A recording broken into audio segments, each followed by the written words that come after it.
Hai Besti, perkenalkan nama aku Dinda Rolarestu, NIM 25508030807111024. Nah, dari Prodi Pariwisata. Nah, di sini aku akan menjelaskan permasalahan dalam pariwisata berbasis budaya dalam perspektif lintas budaya. Apa sih itu overtourism? Overtourism terjadi ketika jumlah wisatawan melebihi kapasitas suatu destinasi wisata.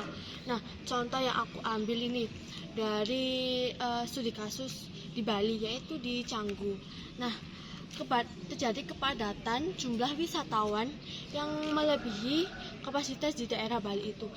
Tahun 2024, setelah terjadi COVID-19 pada tahun 2 tahun ya, 2023.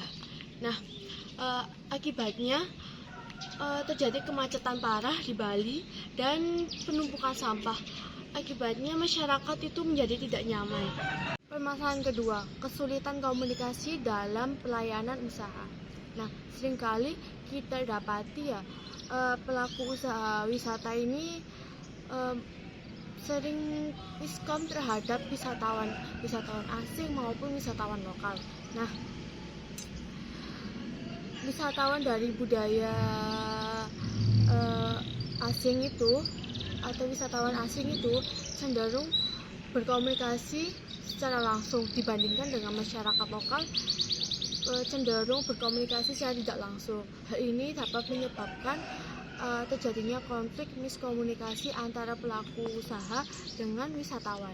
Nah, dari contoh ya studi kasus yang saya ambil dari agen wisata di Yogyakarta itu, dia berhasil melakukan dan menangani agar tidak terjadinya miskomunikasi antara wisatawan asing dengan pelaku usaha tersebut, yaitu namanya kalau nggak salah travelnya Widya Loka Travel di Yogyakarta, dan sudah banyak orang yang mengenal travel ini.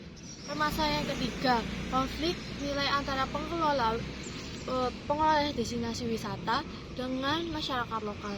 Nah, seringkali terjadi konflik tersebut antara investor asing dengan masyarakat lokal dalam mengelola suatu destinasi wisata tersebut. Nah, contoh yang studi kasus yang saya ambil itu dari Jambi ya.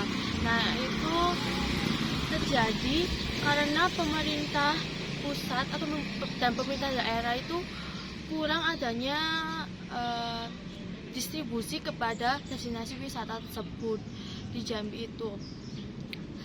Akhirnya yang masyarakat lokal itu ingin destinasi tersebut itu dikelola sendiri dan ingin mendapatkan bantuan dari investor dan pemerintah, tapi pemerintah kurang adanya distribusi dan terjun langsung ke dalam wisata tersebut. Kasus tersebut dapat dilihat bahwa perbedaan nilai budaya dan cara pandang kepentingan menjadi penyebab utama terjadinya konflik pariwisata.